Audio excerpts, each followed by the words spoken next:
how to tune electronic fuel injection live in person with the guys from RealTuners? We have 2-day courses in dyno shops all across the country. You can register for these at RealTuners.com and click on RealTuners Live Classes. For more information or to make a reservation, go to RealTuners.com or message us on Facebook at RealTuners LLC. Now, about those classes. When are they, you might ask? Mopar Factory ECU training, January 26th and 27th at Trick Pro Motorsports in Palm Bay, Florida with Rick Tapp. Standalone EFI Level 1 course, February 23rd and 24th in Las Vegas at Revolution Street Cars. On March 2nd, a special 1-day advanced course at Dynocom Industries in Fort Worth, Texas. April 13th and 14th, a Level 1 EFI course at Endless Performance in Milwaukee, Wisconsin. April 27th and 28th, an advanced class at 417 Motorsports in Springfield, Missouri. May 18th and 19th, standalone EFI Level 1 class at 417 Motorsports in Springfield, Missouri. June 15th and 16th, a Level 2 advanced course in Milwaukee, Wisconsin at Endless Performance. And of course, we will be trying to schedule more classes and more dates throughout the year, so keep checking back for more info.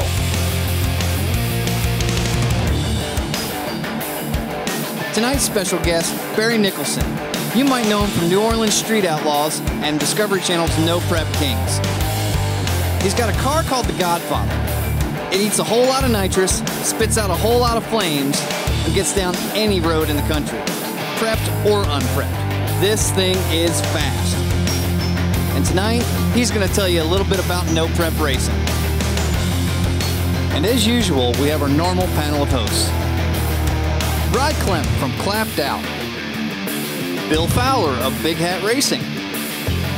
Chad Reynolds of Bangshift.com. James Short of Shore Tuning. John Bewley of Little John's Motorsport Solutions. Mark Dalquist of Throttles Performance. Scott Clark of RealTuners.com.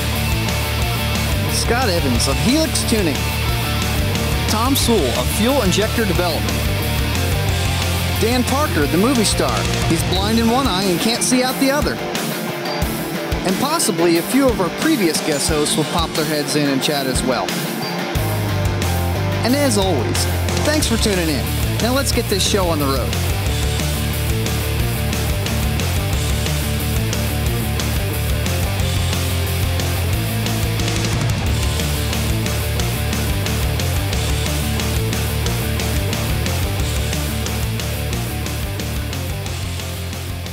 Hey, welcome back, everybody. RealTuners episode number 72. Just so you know, the class this weekend in Norwalk is a go and all sold out, completely sold out. Thank you guys for all of you who signed up, and we're looking forward to seeing you. Tonight we got Barry Nicholson, and we're going to talk some no prep stuff, I guess. We got the usual crowd in the house, I believe. Say hi, everybody. Hi, everybody. Perfect. John and I got the memo. Yeah, you know, it's okay to be clueless every now and then. Once in a while, I'm on the ball with it. How'd everybody's week go? It has been busy at work for me. How many miles have you walked this week? I'm somewhere near about 20 right now, and it's probably going to get a little bit longer, but it looks like I might have Saturday off for once, so that's kind of cool. Yeah, who are you working for this week? The Dalai Lama? Yeah. Oh, no, it's the Dalai Lama's next. And so this week I got... who was after that? This week I have a corporate gig we're doing, and then we have a Mark Anthony thing that we're setting up. And then the end of the week, we started getting ready for the next round of George Strait shows here in Vegas. And we got a few other little things coming up, too. Nice. Jody Russell quoting the Primus, Jerry was a race car driver. Now we're talking some good music. That's right. I like that one of my favorite songs. Exactly. Jerry was a race car driver. I saw Primus live. Man, that's you're dating yourself now, Mark. They actually opened for Rush. And they do not look like they sound. Nope. bunch of surfer boys. Yep. No, the bass player for Primus he flat out rocks. Did they play Wanda's Big Brown Beaver? I believe they did. They always do.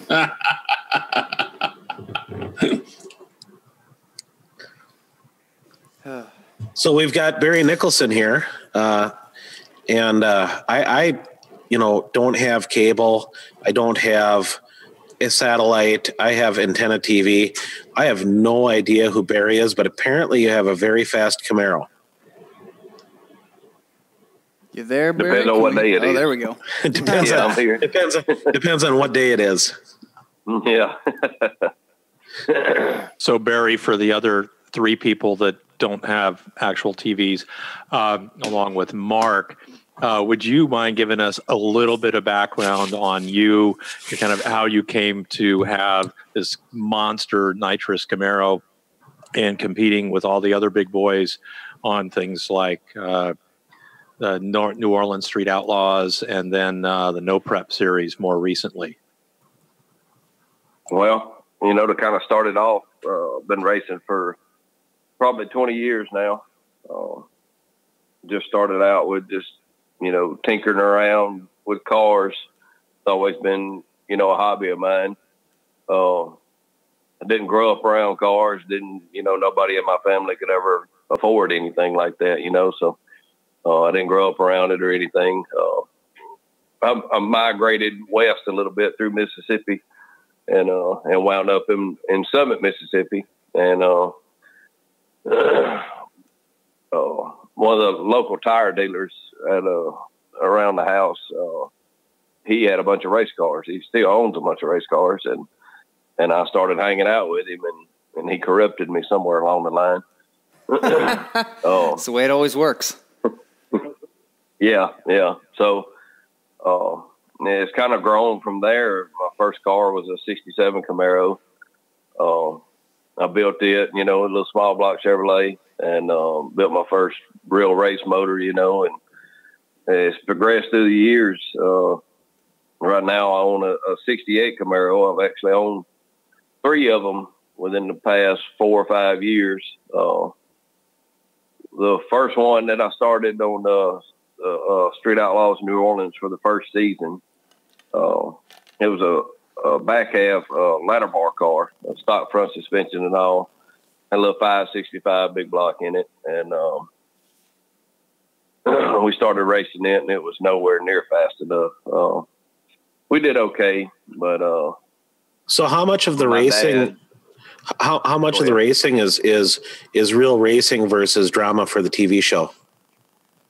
The racing's 100% real. There's no put on any of the TV shows. We're not told what to do. We're not told, how to act or anything like that. It's pretty much what you see is what you get. It's edited, of course, but the emotions and the racing and stuff is all 100% real.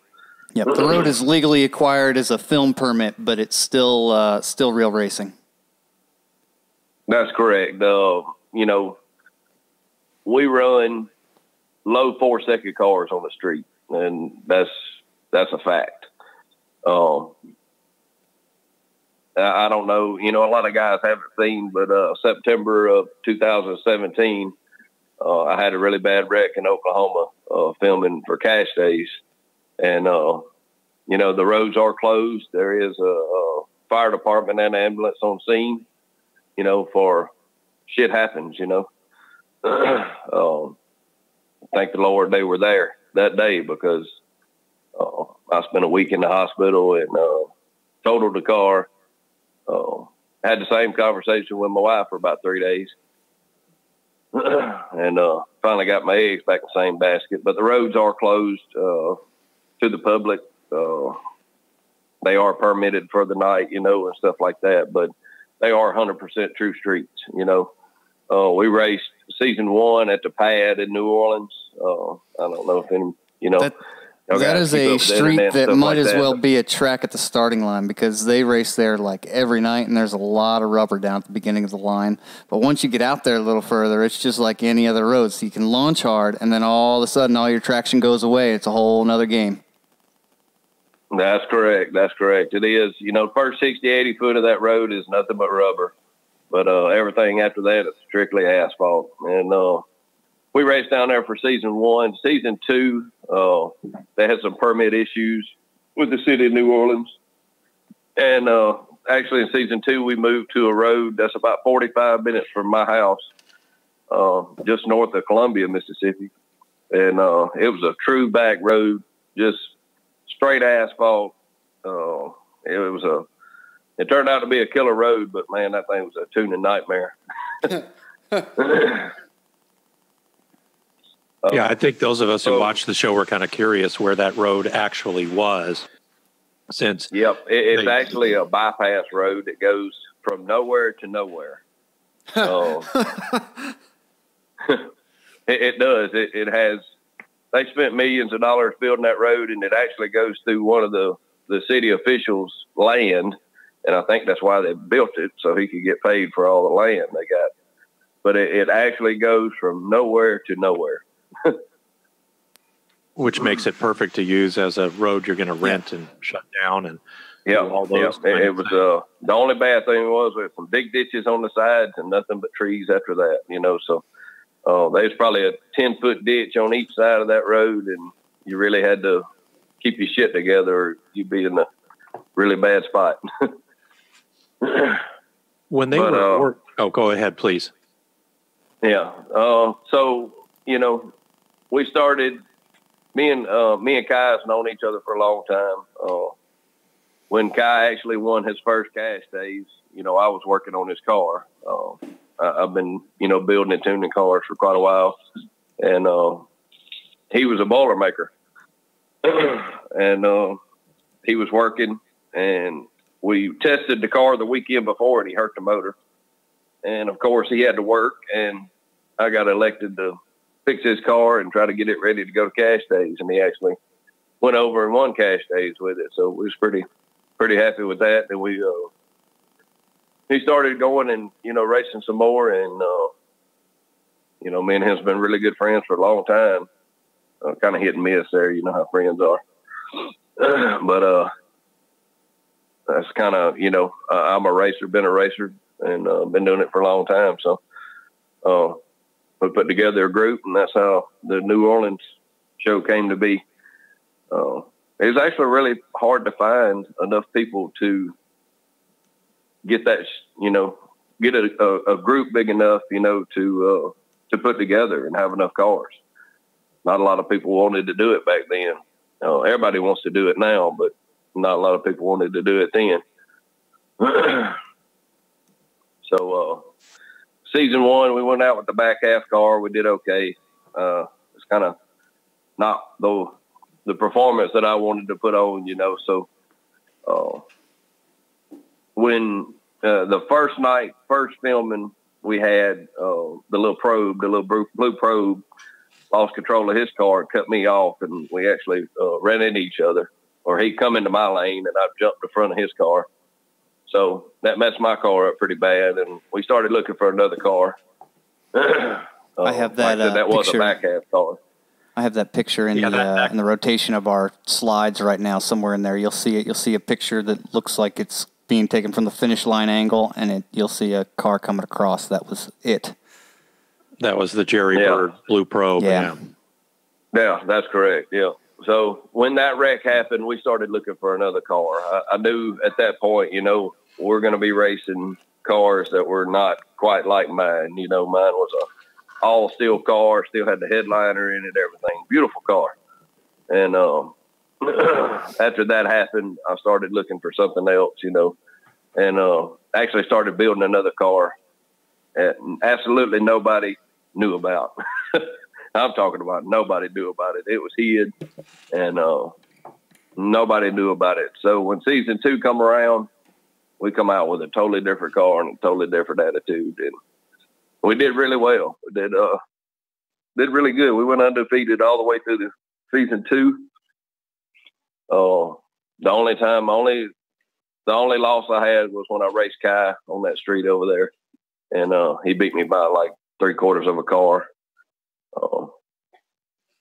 So I knew I had a fast car, and he had that big Musey 737 in his car, and I had a little 706 on one kit, and everybody sees what he got to say, but they didn't say what I had to say. On the show, they edited it out, and like I said, when it comes to racing, that's all real. The emotions kind of run high, and he jumped out of the car, hollering all that shit, and I just we had a few words there. Like I said, me and him's been kind of hit and miss when it comes to racing, but so when the season 2 was over, we kind of got word of the no prep king stuff, or the no prep racing was getting big, and we had heard some rumors about that coming around. So when season 1 of No Preps King come around, we were in. So it just kind of rolled from one thing to the next. I never in a million years thought I'd be where I am today, with what I have and where I am. We still race out of pocket. I don't have any monetary sponsors or anything like that. I have 5 or 6 sponsors, that I have a full ride with, and then a few that give me discounts and stuff. But other than that, if it wasn't for my dad and my family, I definitely wouldn't be at the level I am right now. They're all really, whether it be in the background or, in the forefront, they're all a big part of my racing program. So, especially my dad, he is a very competitive person. He just, he likes me to be safe. He don't want to be a part of me getting hurt, and stuff like that, but he's still competitive. So we're here now. I think I have one of the fastest no prep nitrous cars in the country right now. So I'm pretty happy with where we're at. Kind of a little background on where we're at. Thank you, Barry. Are you able to talk much about season 2 of No Prep Kings, or are you guys embargoed on that? I'll tiptoe it around a little. I'll answer the questions if I can, and if I can, if I'm not comfortable answering it, or thinking it causes a problem, I won't answer it. I am under contract, as a driver and stuff like that. So kind of be careful what I do and not step on any toes. Yeah, we understand that and don't want to fully understand that position. That said, it has come out in the news who was the winner for season 2. I won't even say that unless somebody else feels compelled to. So obviously it's quite the haul to hit all those tracks in a pretty compressed period of time. Were you able to make all 9 venues this year, or last year when it was filmed? We made 8 of the 9. We would have made all 9, but when the Illinois race come around at Route 66, there was a threat of a hurricane in the Gulf of Mexico, and I didn't want to. I know how bad a hurricane is, with Katrina and all come through the South. I was actually working offshore on a drilling rig. When Katrina came through, they moved us over to Texas in hotels and stuff, and I got stuck in Texas and not being able to make it home to my family and stuff. So I know how bad it is, and we had, like no lights for about 3 weeks and stuff like that. And I know how bad it is, and I wasn't going to take a chance of leaving my family, unsecured with the threat of a hurricane coming. So we opted to sit out on the Illinois race, and that was the only one we missed. Yeah, well, we all respect and admire the right decision to go back and take care of family and do those kind of things, because at the end of the day, family's family, and hell, there's going to be another season in 2019. Are you? That's right. You know, racing's racing, but when it comes to my family, you know, I put that before anything. So, like I said, we made a lot of the races, and not only did we do the No Prep Kings, but we also did the Redemption No Prep Series and the Dirty South No Prep Series during that time. So, not only what you see on TV, but also we run 2 other No Prep Series during that time also. So we have the questions are starting to come in from our listeners. Barry, the first, Kyle Hunt has a couple for you, but his first one is, why do you feel that tire crack is a standard for a jump on the street versus why don't you go off the car actually moving? Well, I mean, it just comes down to, I don't know. I'm a common sense kind of racer. I don't take my answers as smart ass or anything like that. You know, everybody has their opinion on a car moving or whatever. But when you come down to the brass tacks and you lay it out there on the line, if your tire cracked before the light come on, that 100% means that you let go of the button before the light come on. There's no other way around it. Meaning you guessed at it. Meaning you let go of the button before the light come on. You took a shot at it. Yeah. You took a shot at it. So if your suspension is loading and man, there's so many. I read stuff on the internet all day long, you know, and there's so many people have so many opinions on it. But when it comes down to, you know, money on the line and stuff like that, if your car is loaded to suspension or your tire cracked or something like that, there's absolutely no way around it. You let go of the button before the light come on.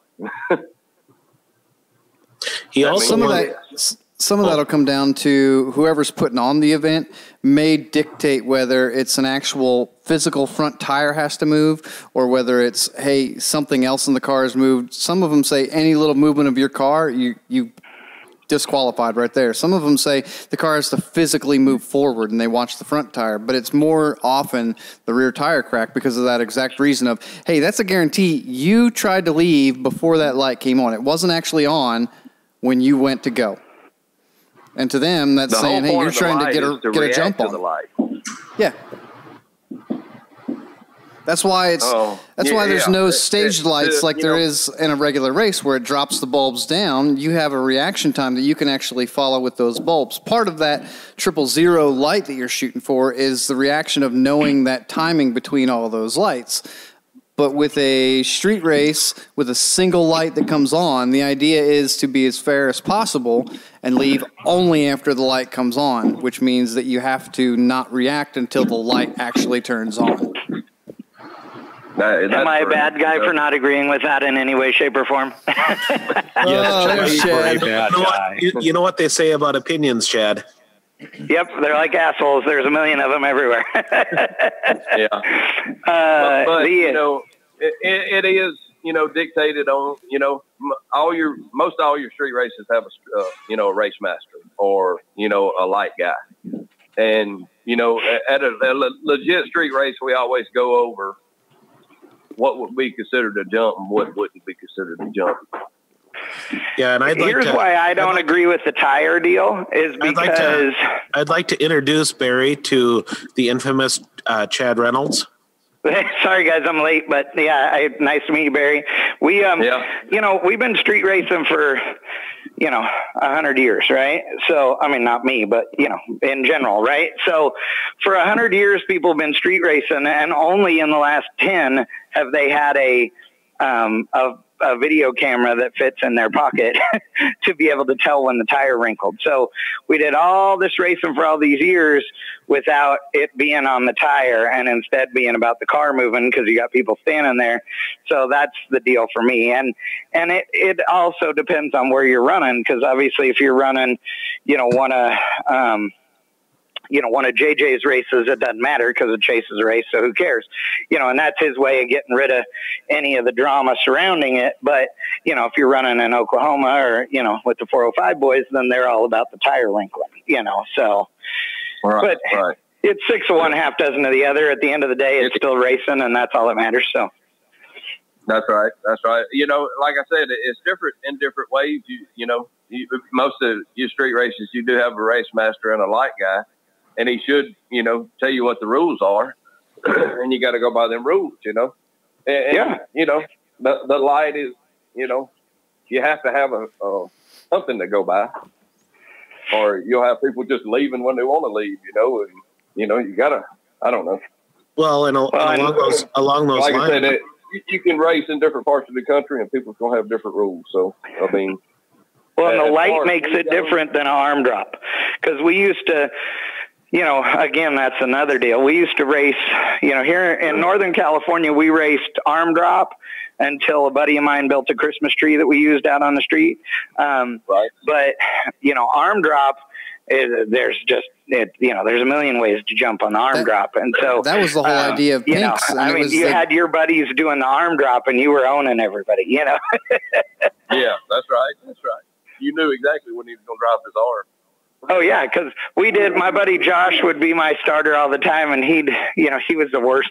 He would go and hustle somebody into racing me, and pretend that he, was tired of me or pissed off at me or whatever, and he'd sucker some fool into racing, and then, Josh would raise his arms up, and when he'd clap his hands together over the top of his head, and when he clapped his hands together, I was leaving, and because he'd go up slow and down fast, man, and when them hands touched, I was out. But, that was all part of it. The thing is, if the people that think that, whether you're on the drag strip or on the street, the people that think that you're racing or that the race starts when you pull up there and pull up to the line, they already missed 75% of the race, because the race started when the smack talk started and the negotiating and everything else, Yeah. But, which is most of the fun. Just to clarify, if you were racing at a track on a pro tree or a bracket tree or anything like that, if you saw green and you hadn't let go of the button already, you're going to be late. Yeah.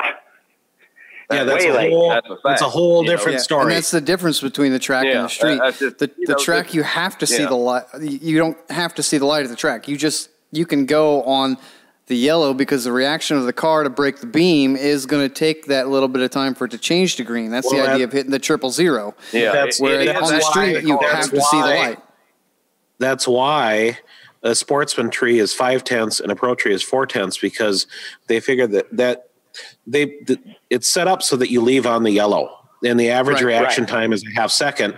So if you leave on the yellow with a perfect reaction time and everything works out, it's a 000 when the green comes on. So really, if on a sportsman tree you're leaving in the last yellow, or on a pro tree you're leaving when you see yellow, unless you have something that's obviously faster and you can red light, and then that's when there's a little bit of a challenge. So and that's where delay boxes come in and stuff. I mean, because there are guys running super comp dragsters or bracket cars, around the country that are in classes where delay box is allowed, where they're putting 3/10 into the box on a pro tree, because they can, they're 100, off. I mean, it's crazy, how quick you can be on a car that's designed just to do that and on a perfectly prepped track and, yada, yada, yada. So y'all would absolutely laugh if you've seen like some of the guys that come to these no prep races, some of the local guys that come to the no prep races and try to give it a shot or whatever. You would laugh at the amount of people that when the light turns green, they're still sitting there, and you go talk to them and they said, I forgot to take the delay out of the box. Oh, well, and conversely, like when we run it, at the redemption races and stuff, all these damn, all the different people that put on the events have a different idea on what instant green is. And pulling the yellows out of a tree ain't instant green. That does not make it an instant green. If it's still a 4/10 pro tree, you just pulled the yellows out, then I can take a guess at that tree, and 80% of the time, I'm going to leave on you, and I'm not going to go red, because unless they change the programming in the tree, your average pro tree comes down after all 4, bulbs are lit, in 4/10 to 7/10 of a second. So all you do is go 1/1000 and let go of the button, and you're going to be damn close. But I mean, people have caught on to that and changed they it, are, They are changing it. Yes. They are, like, they're putting a randomization to it. I guess you could call it, where they are changing it. Most of your timing systems have from 400 to 700 that you can delay the tree. Yep, and exactly. They'll randomly, and it's actually some faster than that, and they'll randomly change it on you. So, which is good, because then it forces people to wait for the green. That's exactly right, and I've seen it be just as soon as you can't even count to one hardly when a lot of guys have complained about it because it's so fast. You roll up there and you light the 4th bulb, and by the time you've matted it, you're turning loose of the button. Right. Well, and we've been at a couple of races where we complained about the fact that they hadn't changed anything in the tree. So those of us that knew could cut perfect lights on the thing, and we told them, like, you need to change this, because out of the 150 people here, there's 10 bracket racers who are going to hand everybody else their ass on this deal. So you should change it, because it ain't fair for everybody, and they argued and bitched and moaned and this and that. And then we all went up there and were doing impossible reaction times, and they quickly changed the setting, So, yeah. I mean, the no prep scene's constantly evolving. Miss Shannon Morgan that does the Redemption series, she has a time limit. Yes, on her reaction times. And that's because they just pull the yellow bulbs. Yep. Yeah, if you're quicker than a normal reaction time, she disqualifies you for guessing. Yep, which is good. I mean, that keeps everybody from doing it, And she started that at Dallas last year or year before when we were complaining about that. So Shannon's great. She does a really good job, and she's arguably she doesn't get enough credit sometimes for being the one that really started this whole no prep scene at the level that that it's become, because she started the Redemption series there at Kennedale, and that was when everybody told her she was crazy and there was no way anybody would ever race that way, and she was doing it and putting on great races, and she keeps doing it, and it's awesome, Yeah. So, Chad, we want to make sure we get to some of the questions from the audience members here. So, Barry, one of the ones that came up from Matt Vaughn, who is dialing into this all the way from down in Australia, so hats off for the long distance electrons award. Absolutely. Yeah. He asked the question. Hello from up above. Yeah. Yeah, you goddamn guys with the toilets going the wrong way. Anyway, he asked the question, did Kai get screwed in the No Prep Season Series 1? So talking about having an instant green based off a conventional 4/10 Pro tree and a car that reacts that fast, my impression personally was that, he got screwed because he was able to react quickly enough to get under the 3/10 thing. Or the 4/10 deal. What was your take on all of that? And did they change the rules for this season? Whew, that's a good one there. Make me get out of the comfort zone there. My personal opinion, and it's strictly my personal opinion, not going against anybody or any cause or anything like that. My personal opinion, and I watched this video, 100% watched it with my own 2 eyes. Kai's car is wired like my car. When you mash the trans brake button, the reverse lights come on.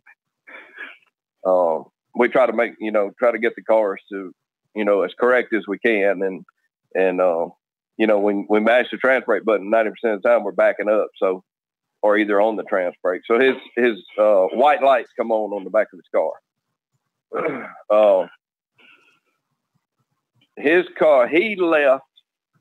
The tree was green, and his button was still mashed on his steering wheel, meaning his lights on the back of his car was still lit up when the tree went green. Now, there was some discrepancy. We all agreed to run off a pro tree without the yellows in it.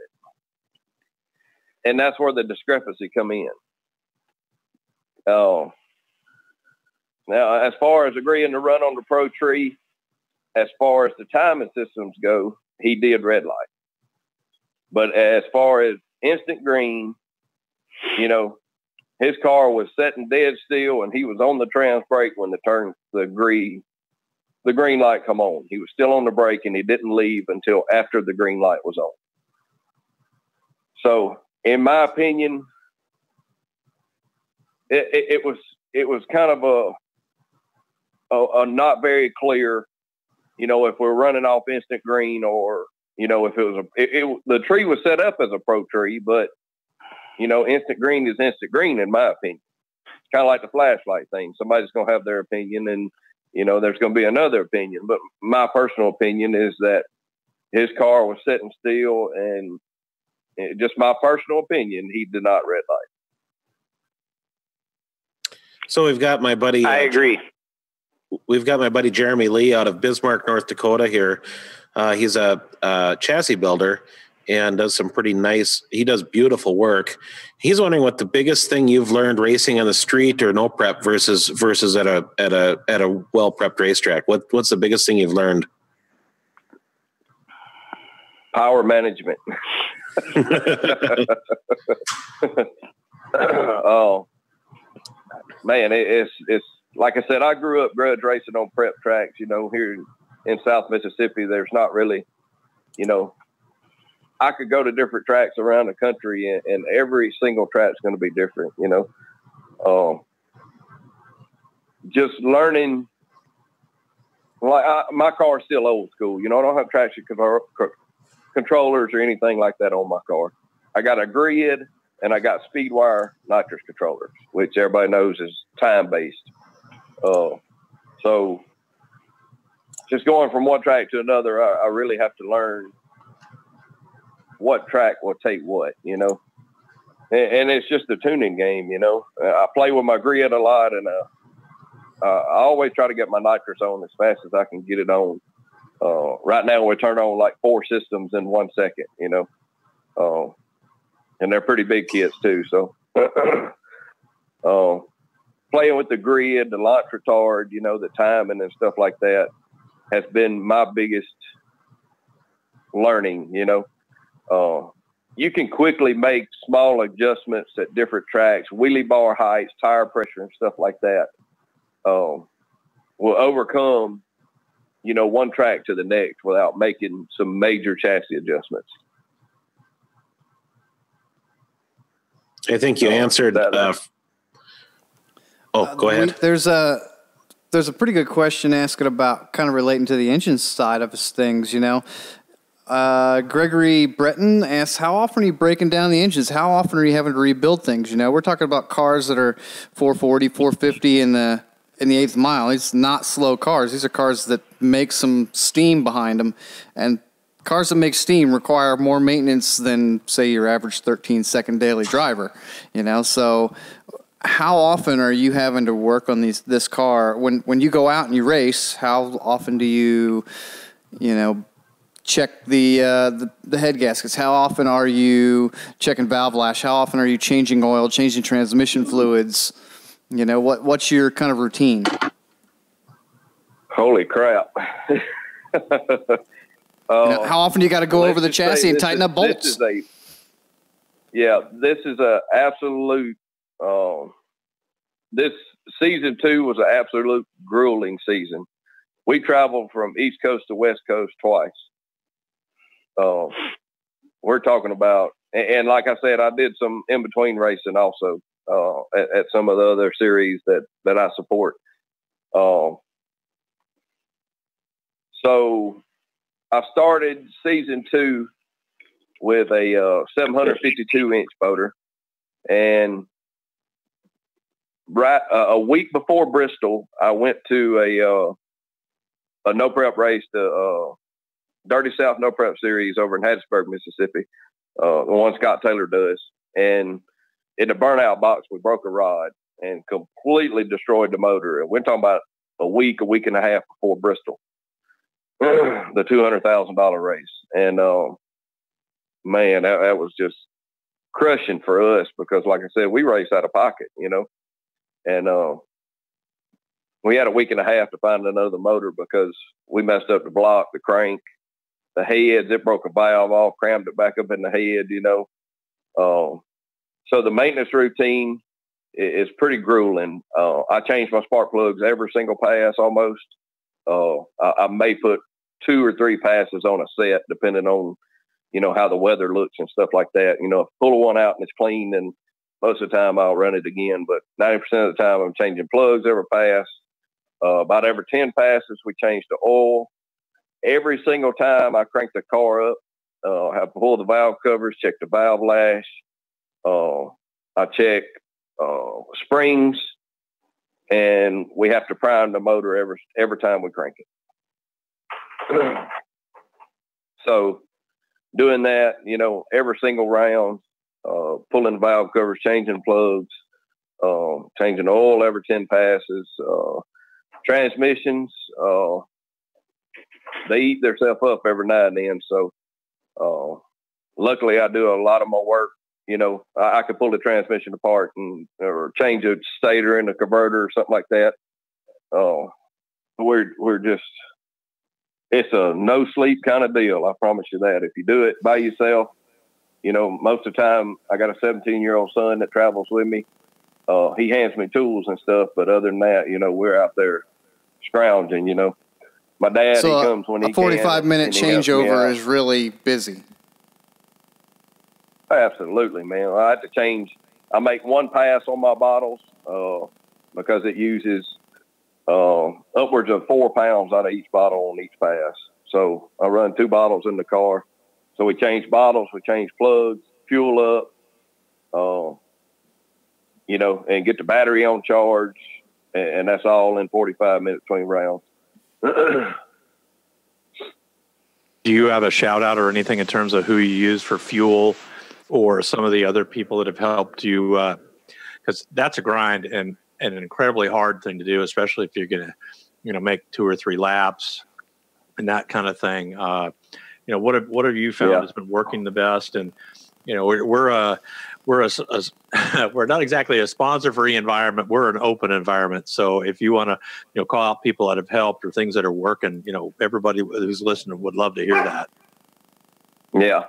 I actually own a speed shop here at my hometown. Actually, it's an all-around shop. We do oil changes to roll cages. So I sell Renegade fuel at my shop. And I'm the type of person that I'm not going to sell anybody something that I'm not using myself. You know, it's kind of a moral thing for me. I was raised in a real moral, you know, upbringing and stuff like that. So I'm a kind of guy that believes a man's word. And, you know, there's 2 things that makes a man. That's his word and his pecker, you know. And without one or the other, he ain't much of a man. So I try to stay true to that. So I love you right now, dude. I've said some funny shit on here, but that takes it right there. Yeah. Well, I mean, if you think about it, it's about all you got. You know, I'm with you. I'm with you. To make you man. And that's what I try to teach my kids. You know, you got your word and your pecker. That's the 2 things that you got to make you a man. And we thank all the women that have tuned in this evening, and please come back and join us. Well, that's why I use that acceptable word for it. No, it's all good, man. So Renegade Race Fuels, that's the fuel I use. I run a Pro Nitrous Extreme Renegade That was going to be fuel. my question, was which specific one do you use with your car? Yeah, we have a Gene Fulton 867 in the car right now, which is the biggest motor we've had. Ooh. And I run the Pro Nitrous Extreme, which is the biggest, baddest fuel they got for nitrous cars. So that's what I run. We have run the Nitrous 120. We have ran it also in the 752, and it ran really well also. Nitrous outlet, they take care of me on my nitrous stuff. It is nitrous outlet systems on the car. There's 5 kits on it. The car is only wired for 4, so we only use 4.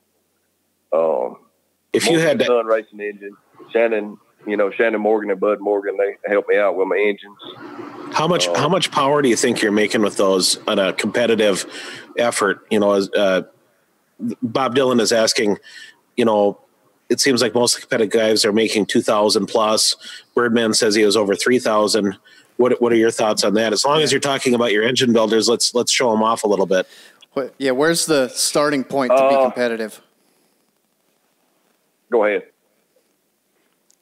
I said, where's the starting point to be competitive? Where is it like, oh, well, obviously 800 horsepower ain't going to cut it, but where does it start to get where you can kind of be competitive? Because we know you can't put 100% of it down on the track. At the track, you can put most of it, if not all of it. But on a no-prep surface, you can't put it all. It's a traction game. So where does that kind of fall in? How much can you really use? Well, actually, I found it harder in my car to run on a prep track. We got the car set up, to stick the tire pretty hard, and keep it stuck. And it's hard to make the transition back and forth, from a prep track to but like I said, there's small things that you can do with tire pressure and wheelie bar adjustment, to help overcome some of the bite. But I use it early, early on. If you're like the first pair down, second pair, third pair, then you're gonna be backing some power out of it. Just to I'd rather make an A to B pass than to knock the tires off and not go, not make the trip. So I'll back my car off just to make the trip. I've always been a consistent, A to B person unless there's something really weird going on, which always seems to be the case in my position, is that something really weird happens. But I really lean on my car. I don't leave much on the table when it comes to that. Like I said, I have 4 systems on the car. The car, I don't know what the motor makes. I don't know. I'm not real sure. I know what it's capable of running. Actually, the motor in the car is Jamie Hancock's old motor that he won Lights Out with in that blue Corvette. So I know what the motor's capable of running. Have I got it there to that point yet? Not quite, but we're inching up on it. I'll just say that. So you mentioned the thing is wired and plumbed for 5 plumbed for 5 kits. You're wired for 4. Is this still a digiset kind of deal, or how are you actually managing the timing on bringing those systems in? The car is wired with speed wire. So it has a speed wire controller in it, which is time-based, from the release of the trans brake button. So I turn on kits time-based from the time of the trans brake release button. Perfect. Are you doing data logging? And if so, can you share a little bit about what you look at? Like I said, my car is old school. I have a race pack in the car, but the dash is the only race pack stuff in the car. I do have a data logger that's sitting in my shop that I haven't even put in the car yet, that I really need to get in there, I can watch drive shaft speed, and I have an ART module in the car that's hooked up on the grid, and the ART module can actually record drive shaft RPM and engine RPM. And honestly, that's the 2 things that I think is the most important, when you're tuning on a no prep track, because I can go in there and look at my drive shaft speed and tell at what point in the run that my car's not happy, or my car could use more power because the drive shaft's slowing down. That to me is making a car fast is, keeping your drive shaft fast, keeping your tires, fast. So that's my thinking and the way I like to do. A lot of people, do a lot of other stuff and a lot of data logging and stuff. And really in today's world, you can use that stuff, it's available these days, and, it'll give you a lot of information versus, back in the day where you were kind of guessing at what it wanted to do, I use those two things, my engine RPM and my drive set speed. That's what I tuned off of. Yeah, it's interesting. This podcast. Oh, go ahead. I was going to say, do you have a method of figuring out how much stickum is out there other than just walking out there and feeling how much your shoe tries to pull off your foot? So on the No Prep Kings, when we go to the track, we grudge race the night before. You just go up and, and pick somebody, if you want to bet a little money and grudge race somebody. It gives us a little chance to see, what's out there and what it'll do, I can walk a track and kind of tell you whether it's going to be good or not. The tracks are, exactly what they say. A lot of people say you're prepping the track and stuff like that. We're actually not. We just pull up there. There's been absolutely nothing done to the track. And, if it's like dirty, like with dirt on it, they'll run the sweeper on it and just sweep the dirt off of it. Other than that, they don't do anything to it. So I can walk out there and just kind of walk down it, and get a pretty good idea of what it'll handle.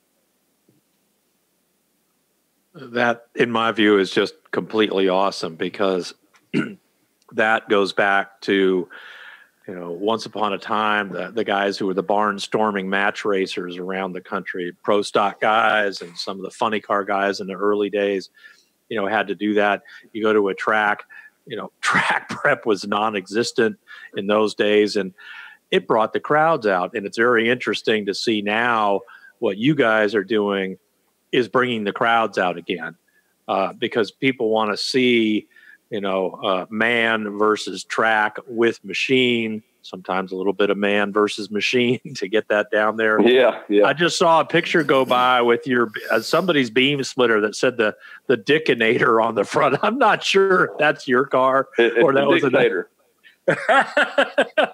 Maybe I misread that. There's a story behind that, but I'm not going to tell you guys. I'm going to leave it for the show. That's one thing I'm not going to touch on. But the extender on the front of the car is called the Dictator, but it's not spelled like dictator. It's spelled with a K, not a T. Yeah. Why did the guy stick a potato in his pants? Yeah. Yep. Okay. We're not going to finish. There is a story behind that. Yeah. Y'all will see it. They actually thought it was really funny. So there is a really good story behind that. You'll really think it's funny. So I'm going to leave that one for TV. All right. That's good. That's good. A few of the other questions that have come through here, sort of basic stuff. Do you run the same plug all the time? Are you willing to tell us what it is? What's that now? What spark plug? I run an NGK plug in the car. So R5671-11. 11. Okay. that should be a clue as to how much nitrous that thing is swallowing right there. If you got to put in an 11, it ain't a small dose. Is that like Spinal Tap? Turn it all the way up to 11?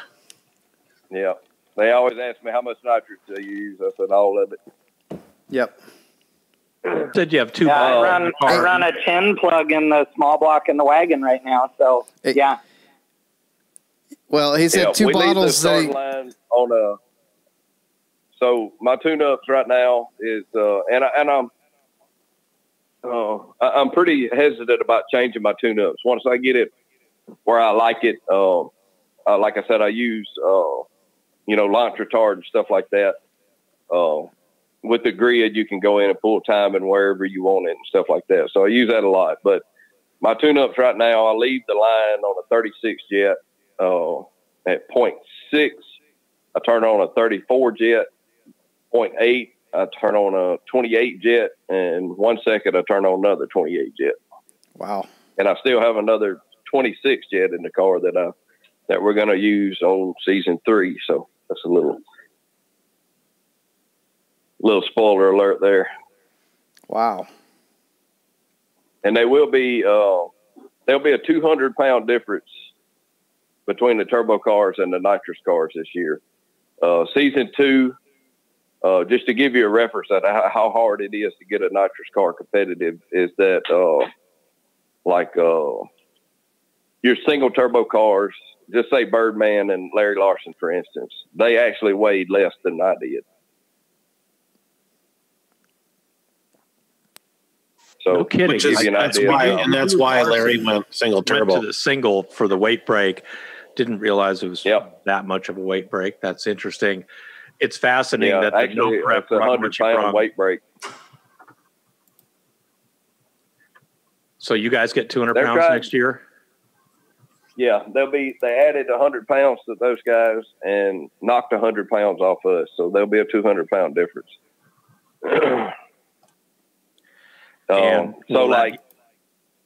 We weighed the same as your twin turbo big block cars and stuff like that. The 5.3 nitrous cars had to weigh the same, which was 2,750 pounds. For those of you listening at home, that's 5.3 bore spacing, I assume. Oh yeah. Yeah. Well, we get used to shorthand on a lot of things, and not everybody knows all the shorthand deals. So 5.3 ends up being people think 5.3 LS motor when you say 5.3, not 5.3 bore spacing. Yeah. No, not 5.3 by no means. I won't near about cut it. So, to answer the question fully earlier was, how much does it take? I would estimate this motor makes, 1,500 horsepower on motor. And we're shoving easily 1,000 plus on nitrous. So yeah, and I remember your old motor. I remember your old motor at the shop when we went through it at Earl's was like, it still made like 1,100, not even like full tilt bore, and it was a smaller engine at that time. So this one's got to make easily 14, 15 at the tire. Yeah, that motor I believe was a 706. And when we dynoed it only made 1160 on motor. So that was a 706 that we ran on season 2 of Street Outlaws New Orleans. So we progressed a little bit since then. We always try to stay competitive, but it's a very, very tough series to run. It keeps getting faster and faster too. Man, it is ridiculously fast. 10 years ago, if you would have said that I'm running the numbers that I'm running now, I'd be like bullshit, And you still run a carburetor on this car, right? Yeah, it's split dominators. Like I said, I'm old school. I love, the challenge of being able to tune my car and say that, either I lost it because I screwed up tuning or, I tuned it and I won. By having the carburetor, you just made a friend with Mark Delquist by having that carburetor. In my opinion, there's just way more to be won, on a personal level. Because, at the end of the day, if you, I don't know, it's kind of hard to put it into words, but I have more satisfaction at the end of the day knowing that I went out there and run the way my car ran with my stuff, and I'm not sitting there, linked up on a satellite, letting some guy in, some other state, put my tune up in my car. So I want to know, how come I always get picked on the carburetor questions? You love them, right? I love carburetors. I love fuel injection. I love engines. I'm okay with carburetors, but I don't really like them anymore. You do know, Scott, that Throttles is the only Holley certified EFI dealer in all of North Dakota, right? So it's not like I'm strictly I do know. Just checking. You might be the only carburetor person in like a 500 square mile area too. Well, there might be that too. We do also sell the BLP carburetors, so there is that. Yeah, we run the 867's got brass wheels on it. The 752 and all my other previous motors, Gary Williams has always done the carburetors on them. We just haven't had an issue with the brass wheels yet to have, to be able to let Gary get through them. Dave is a bad dude. At this point in time, like Gary Williams, I live 45 minutes south of Gary Williams. I can drive up to his shop, take my carburetors up there, go eat lunch with him and shit like that, And it's really hard to find. I'm a people person, I'm kind of, takes me a little bit to get used to talking to people, but, being on TV and shit, it's kind of helped me in that area a little bit because you got to talk. So if you're not driving your race car, what do you drive regularly? My regular truck's a 2012 Ram 2500 4-wheel drive with vinyl floorboards and stock reels on it. And tow mirrors, right, Bewley? Gas or diesel? Diesel. Oh, it's a company. There we go. Yeah. But I drive anything. My wife, I actually just...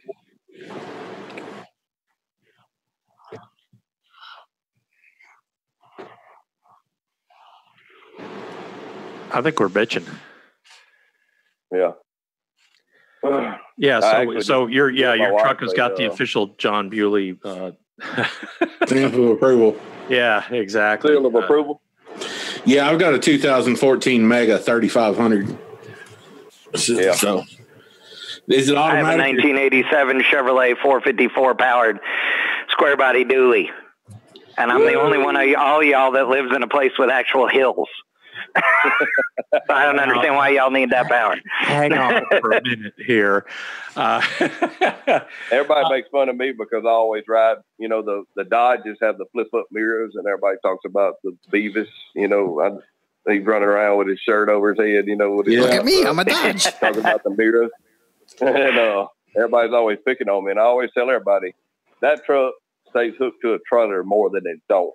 So I'm not flipping the mirrors every time I it's a big pain in the ass to realign them.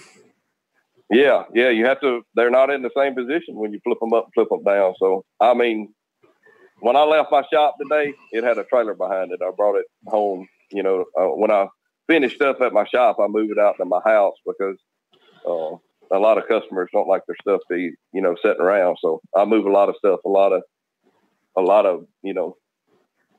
trailers and stuff I move around with my truck, so I'm not flipping them back and forth. But plus this year, the fourth gen mirrors suck down. She's been driving the same car for 9 or 10 years, and I actually surprised her with a new car this year. I bought her a 2009 Trailblazer SS, and I just built a 6.0 and all with heads and the cam and all. So I got a little toy, and my wife got a hot little street car. So those Trailblazers are pretty sweet.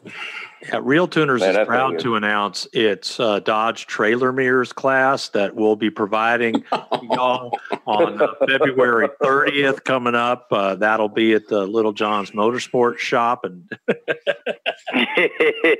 we're gonna have a little fun.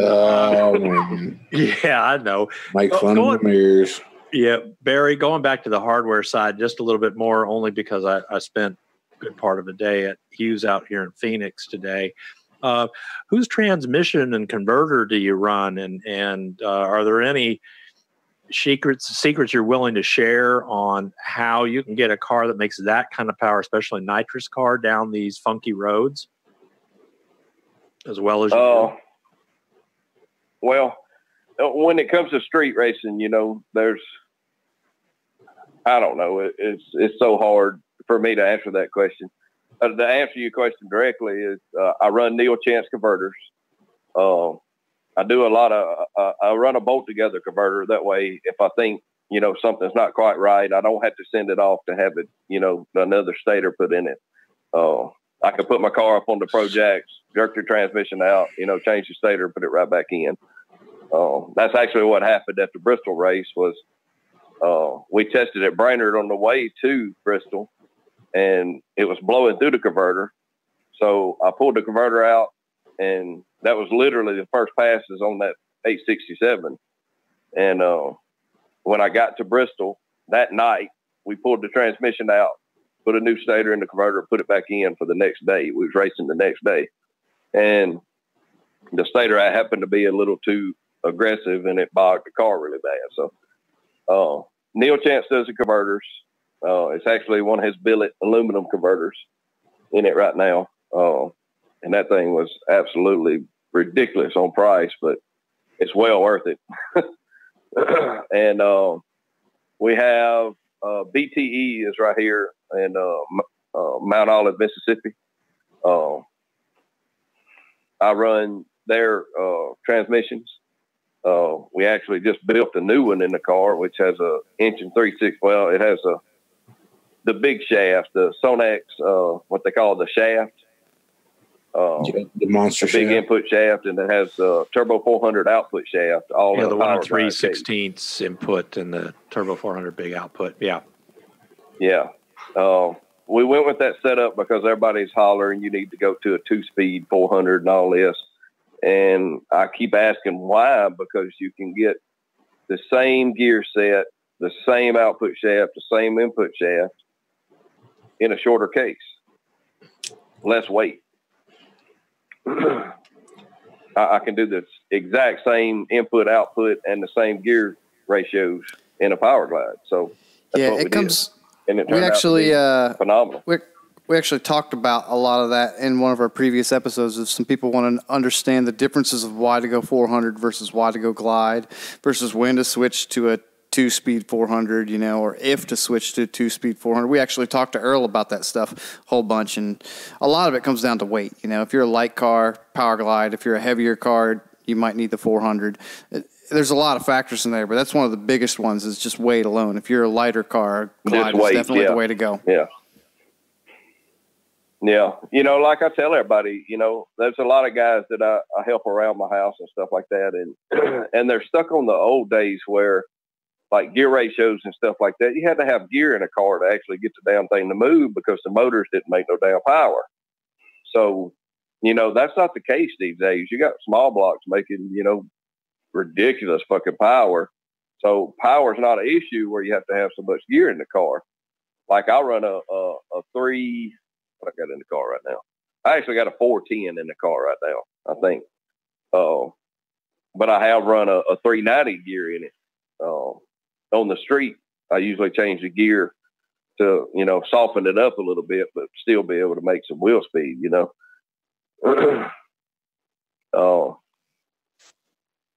It's, like I said, I agree with the weight issue because if you have a really heavy car, 3,200 pounds or something like that, hell yeah, you need a 400. You got to have that first gear that the thing that's got in it, to try to get the car to move. But there again, if you're making 3,500 horsepower, then in my opinion, you really don't need that first gear. Most of them leave in second gear anyway. Do you think running the 8th that the body style you've got is a disadvantage compared to something super slick like Finney's car, the Birdman car, or some of the other, or do you think it really matters? I think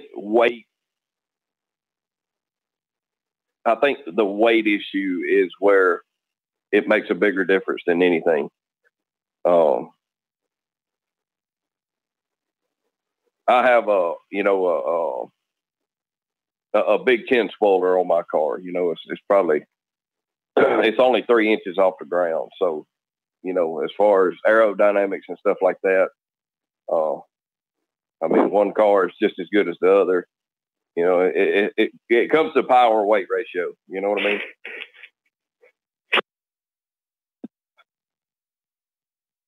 Yeah. So I have to tell you, as the night has gone on here, I, for one, am more and more impressed with the fact that it's you and your 17-year-old son and occasionally your dad out there tuning a twin split Dominator car with 4 kits. And we had several people wanting to know, well, why are there 5 kits if you're only running 4? But you can help us with that later.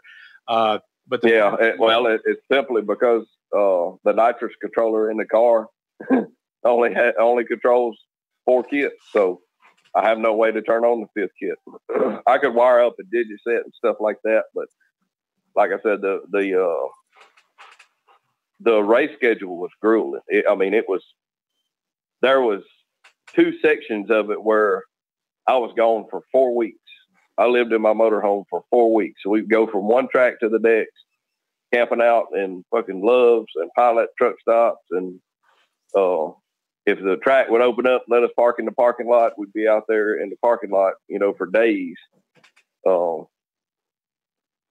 Me and my 17-year-old son, when we did the Bristol race, we went 3 weeks, 4,500 miles in 12 different states. It was just me and my 17-year-old son. That's a lot of driving. I feel your pain on that one. Yeah. You guys might. Chad travels with his daughter and his dog all the time, so they're used to that long haul with just them. I think it's mostly Cole, but you guys might want to think about talking to local folks when you're coming into town. I've been to a few of the filmings. We had the Memphis guys here in Phoenix a few months ago, and they were same exact story, dealing with having to hang out in the Love's parking lot or sleep overnight, and that you might let folks know that you've got some, because some of us are associated with places where we've got safe places to park, we've got shops and lifts and Lord knows what else, not to mention a good home cooked meal. So all I would venture is in the future, if you guys come out to the Phoenix area or maybe Southern California, that's all I can offer. But other guys here. Yeah, absolutely. I tell you what, I'd love to find a way to host y'all and make life a little bit easier, because we know that's a hell of a grueling schedule. And yeah, I'm moving to Texas in probably 4 or 5 months, but until then I've got plenty of room, shop space, lifts, all that stuff in SoCal. You are welcome anytime. Yeah. It's just, you really got to love it. I'll just say that. You really got to focus on it, and you really got to love what you're doing. I mean, like I said, if you would have told me 10 years ago that I'd be where I am now, I'd have probably called you a liar. But, the way the world's fun and the direction that God's pointed me in, and I'm going to take advantage of it while it's here. I've always dreamed of, doing this kind of stuff. And now that I have the opportunity to do it, like that's where my dad comes in, is that, he says you have an opportunity to make a mark in life, and hell, we ain't got but one to live. So I'm trying to make the best of it. Like I said, it's financially, if my dad wasn't a part of it financially, then I can just honestly say that there's absolutely no way I could do it without his help, That's cool to make it a genuine family affair. We had a couple of questions that came to us off of the YouTube feed I wanted to touch on. Okay. Brian Gadecki writes about, what are your thoughts on events letting testing with the pimp juice happen on the surface before the actual no prep? Meaning, is there some sort of, closet prep going, or, because I know you have specific rules associated with the official no prep series, but then again, you've also got the call outs and the grudge race the night before. And there was a follow-up question on maintenance, and I'm giving you both at once just to kind of think about how you want to answer them. But okay, how often do you go through all the basics? And someone brought this up earlier. All the suspension bolts. Do you replace the stuff on especially on the rear stuff for the 4-link, and go through those kind of things just to make sure everything is one piece? Especially given the fact that, and you mentioned this early on, you've had some of those sudden right turn kind of accidents, and all of us look at that and think, is there something that could have been done maintenance wise to keep that going? So that's a lot of stuff, but how do you feel about those things? Okay, what was the okay? So that first one was something other than water to the burnout. Can I ask 9 more questions and then line them all up? No, I've apologized. No, I got you. Okay, so, yep. So to answer the question, there is absolutely zero pimp juice used at these no prep races. Redemption, the No Prep Kings, Dirty South No Prep Series, there's water burnout only. There is no kind of sticky put down anywhere, anytime during grudge racing, during racing, or anything else.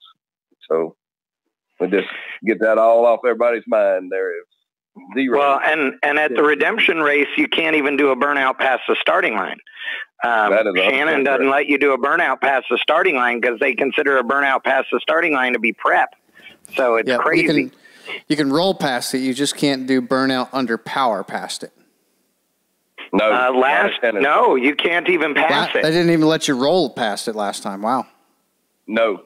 Yeah. You cannot flicker the top bulb. If you flicker the top bulb during the burnout, you're disqualified. Yep.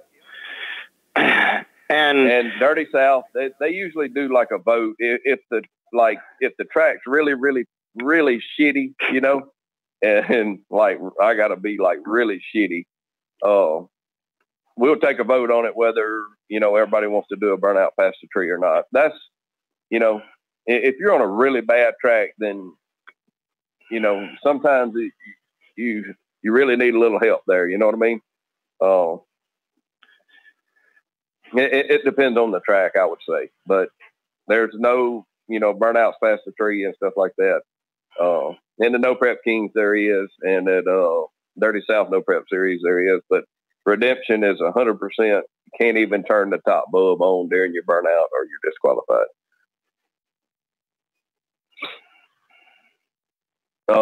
And to answer the other question, like I said, I've been lucky enough. I have a little 40 by 40 shop here at my home, with a lift in it and everything.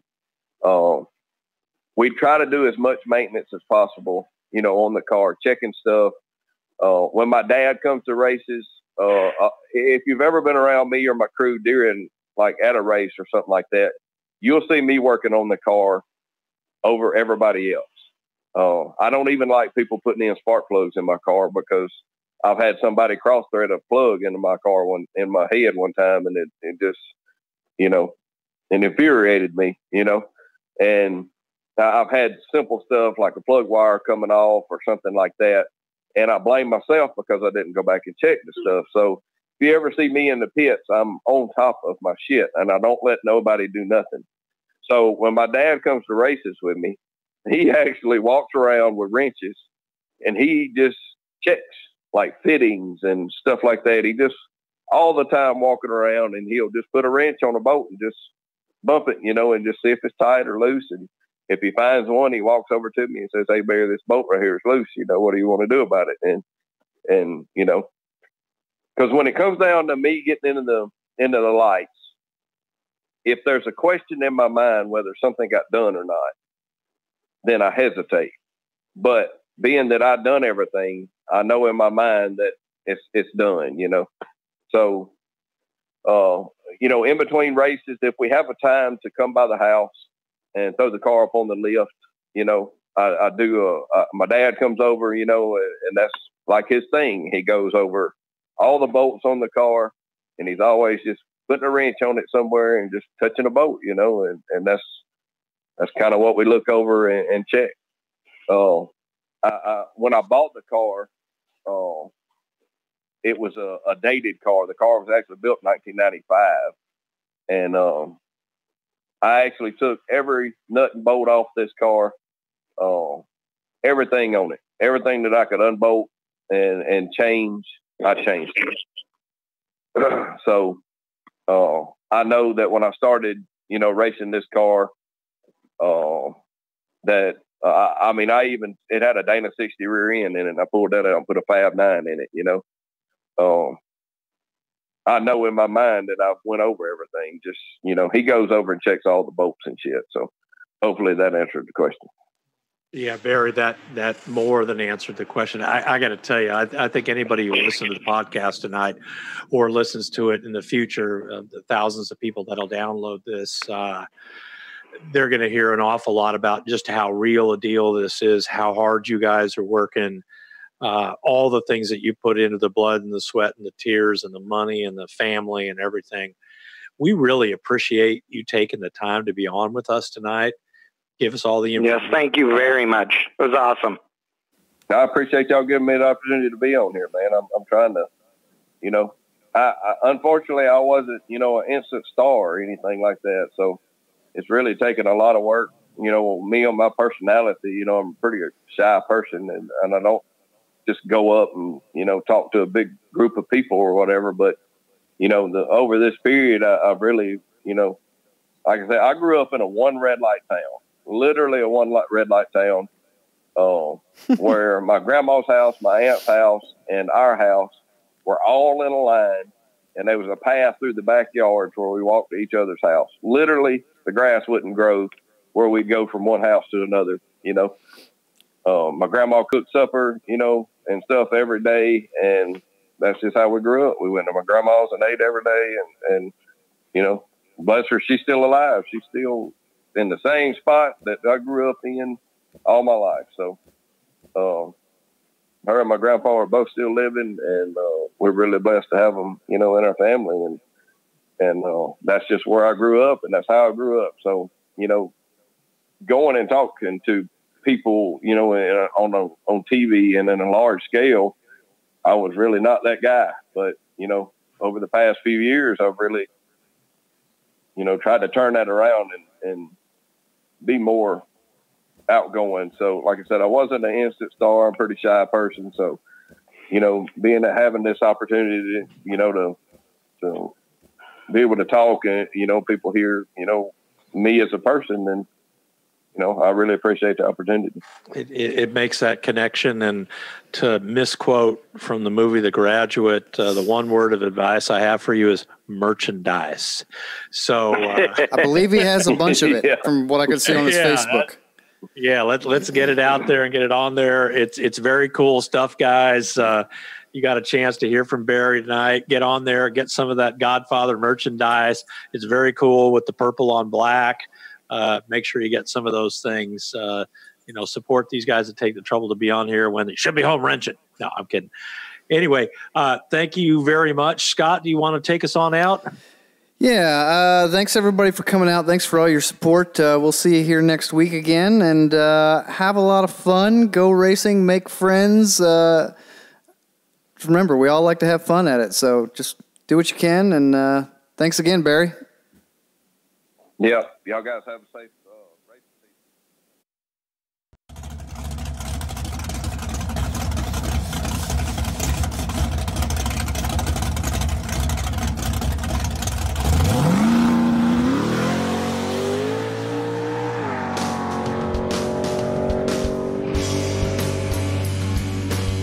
Do you want to learn how to tune electronic fuel injection live in person with the guys from RealTuners? We have 2-day courses in dyno shops all across the country. You can register for these at RealTuners.com and click on RealTuners Live Classes. For more information or to make a reservation, go to RealTuners.com or message us on Facebook at RealTuners LLC. Now, about those classes, when are they, you might ask? Mopar Factory ECU training, January 26th and 27th at Trick Pro Motorsports in Palm Bay, Florida with Rick Tapp. Standalone EFI Level 1 course, February 23rd and 24th in Las Vegas at Revolution Street Cars. On March 2nd, a special 1-day advanced course at Dynocom Industries in Fort Worth, Texas. April 13th and 14th, a Level 1 EFI course at Endless Performance in Milwaukee, Wisconsin. April 27th and 28th, an advanced class at 417 Motorsports in Springfield, Missouri. May 18th and 19th, standalone EFI Level 1 class at 417 Motorsports in Springfield, Missouri. June 15th and 16th, a Level 2 advanced course in Milwaukee, Wisconsin at Endless Performance. And of course, we will be trying to schedule more classes and more dates throughout the year, so keep checking back for more info.